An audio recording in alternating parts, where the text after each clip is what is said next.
이 케첩으로 사람이 죽었습니다. 하인즈의 충격적인 진실. 1890년 뉴욕. 한 가족이 저녁 식사 후 전원 사망했습니다. 사인은 케첩 중독. 여러분이 지금 먹고 있는 그 케첩. 150년 전엔 살인 도구였습니다. 그런데 한 남자가 나타나 외칩니다. 우리 케첩은 다릅니다. 증거요? 병이 투명하잖아요. 이 미친 짓 하나로 그는 전 세계 식품 산업의 역사를 바꿨습니다. 오늘은 투명한 병 하나로 독극물을 국민 소스로 만든 하인즈의 소름 돋는 반전 스토리를 공개합니다. 마지막까지 보시면 여러분이 케첩 보는 눈이 완전히 달라질 겁니다. 1850년대 미국. 상상해보세요. 당신 앞에 놓인 케첩 한 병. 그 안에는 썩기 직전의 토마토, 동물의 내장, 석탄 찌꺼기, 톱밥. 거짓말이겠지? 아닙니다. 이게 현실이었습니다. 당시 식품업자들의 공식은 간단했습니다. 어차피 속 안 보이는 병에 담으면 되는데 왜 좋은 재료를 써? 그래서 모든 케첩은 불투명한 갈색병, 검은 도자기병, 속을 절대 볼 수 없는 용기에 담겼습니다. 더 충격적인 건 색깔이었습니다. 썩은 토마토로 만든 케첩은 회색이나 똥색이었거든요. 그래서 업자들이 뭘 했냐고요? 석탄 타르 염료 투입. 네, 도로 깔 때 쓰는 그 검은 타르. 그걸 케첩에 부어서 빨갛게 만들었습니다. 당연히 사람들이 죽어나갔죠. 1870년 뉴욕타임스 기사. 케첩으로 인한 사망자 속출. 1885년 보스턴 의학회. 케첩은 천천히 죽이는 독극물. 정부가 조사를 시작했습니다. 그리고 발견한 건 케첩 제조사 83%가 불법 방부제 사용, 벤조산 나트륨을 치사량 수준으로 넣고 있었던 겁니다. 사람들은 공포에 떨었습니다. 케첩 먹고 죽을 수도 있다고. 그리고 이 순간 한 청년이 등장합니다. 펜실베이니아의 작은 농장. 8살 헨리 하인즈. 그는 어머니가 기른 채소를 수레에 싣고 동네를 돌아다니며 팔았습니다. 평범한 소년 상인이었죠. 그런데 이 소년에겐 특별한 게 하나 있었습니다. 나는 절대 속이지 않는다. 당시 고추냉이 시장도 케첩만큼 엉망이었습니다. 업자들은 고추냉이에 순무 가루를 섞고 심지어 톱밥을 넣어서 양을 불렸습니다. 당연히 불투명한 병에 담아 팔았죠. 그런데 16살 하인즈가 뭘 했냐면 투명한 유리병. 내 물건이 의심스럽다고요? 직접 눈으로 보고 사세요. 사람들은 비웃었습니다. 미친놈이네. 금방 망하겠군. 하지만 결과는 대박. 투명한 병 안에 새하얀 고추냉이. 이물질 하나 없는 깨끗한 제품. 사람들은 하인즈의 물건만큼은 믿고 샀습니다. 1876년 31살의 하인즈. 그는 이제 더 큰 도전을 준비합니다. 케첩을 정복하겠다. 직원들은 기절초풍했습니다. 사장님, 케첩은 너무 위험합니다. 방부제 안 넣으면 금방 상해요. 색소 안 넣으면 회색이 돼요. 절대 투명한 병에 담을 수 없습니다. 하인즈는 웃었습니다. 그래서 아무도 안 하는 거 아니겠나. 그게 바로 우리의 기회야. 그는 연구실에 틀어박혔습니다. 밤낮 없이 실험을 반복했죠. 목표는 단 하나. 방부제 없이, 색소 없이 투명한 병에 담을 수 있는 케첩. 불가능해 보였습니다. 하지만 6개월 후 그는 답을 찾았습니다. 비법은 의외로 간단했습니다. 가장 잘 익은 토마토만 쓴다. 그게 다예요? 아니, 이게 혁명이었습니다. 당시 모든 업체가 쓰던 토마토. 덜 익은 것, 땅에 떨어진 것, 썩기 직전인 것. 왜요? 쌌으니까. 하지만 하인즈는 정반대로 갔습니다. 최상급 토마토만 골라냅니다. 조금이라도 상처 있으면 버립니다. 보험가는 10배 올라갔습니다. 직원들이 미쳤어요? 라고 하자 하인즈는 이게 승부수야라고 했죠. 그리고 두 번째 비법. 식초, 설탕, 소금의 황금 비율. 방부제 없이도 보존되는 천연 레시피. 이게 바로 오늘날 하인즈 케첩 특유의 시큼달콤한 맛의 시작입니다. 마침내 완성됐습니다. 방부제 제로, 색소 제로, 100% 순수 토마토.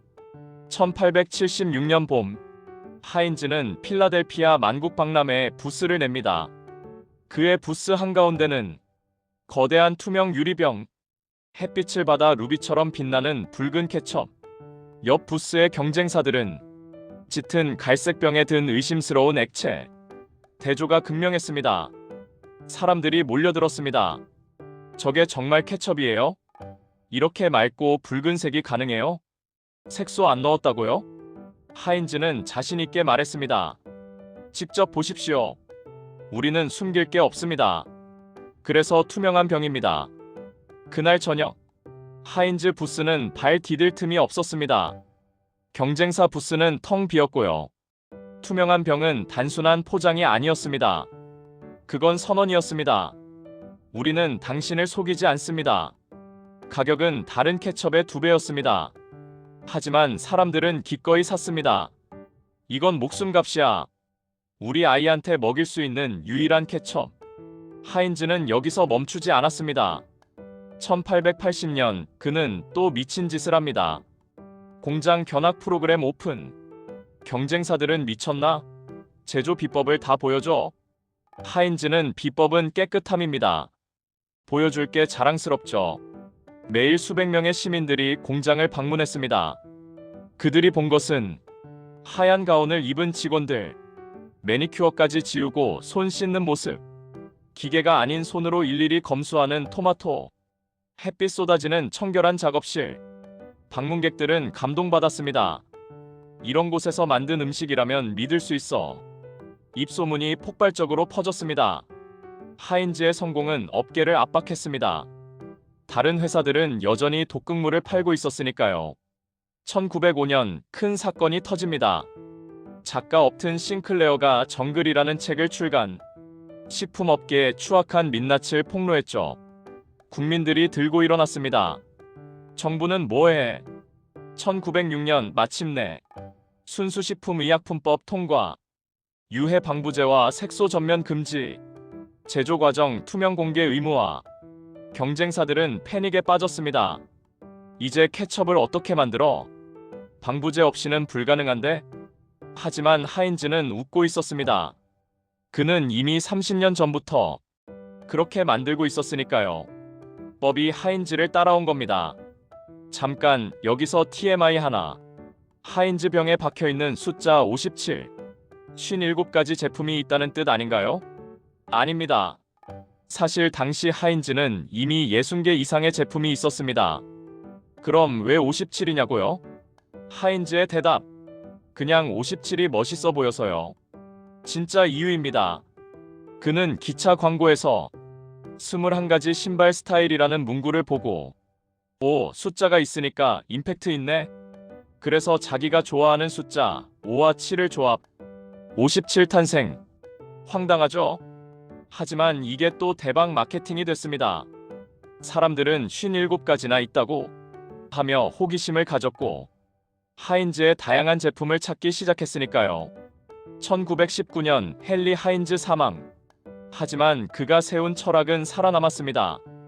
1930년대 미국 케첩 시장 점유율 80%, 1950년대 전 세계 진출, 2024년 연 매출 28조 원. 150년이 지난 지금도 하인즈 케첩은 여전히 투명한 병입니다. 왜일까요? 그들은 여전히 방부제를 쓰지 않습니다. 여전히 최상급 토마토만 씁니다. 여전히 공장 견학을 시킵니다. 투명함이 곧 브랜드니까요. 왜 이 이야기를 했을까요? 우리는 숨기고 싶은 게 많은 시대를 살고 있습니다. 기업은 원가를 숨깁니다. 정치인은 진실을 숨깁니다. 사람들은 본심을 숨깁니다. 들키면 안 돼. 알리면 손해야. 하지만 하인즈는 정반대였습니다. 모든 걸 보여줬습니다. 그리고 그게 가장 강력한 무기가 됐습니다. 지금 여러분이 숨기고 있는 것, 두려워서 감추고 있는 것, 혹시 그게 오히려 당신의 최고 강점일 수도 있지 않을까요? 1890년 케첩은 사람을 죽였습니다. 2024년 케첩은 전 세계인의 냉장고에 있습니다. 그 차이를 만든 건 단 하나. 투명한 용기. 숨길 게 없다는 자신감. 보여줄 수 있다는 자부심. 헨리 하인즈가 우리에게 남긴 유산은 케첩이 아닙니다. 투명함이야말로 가장 강력한 무기다.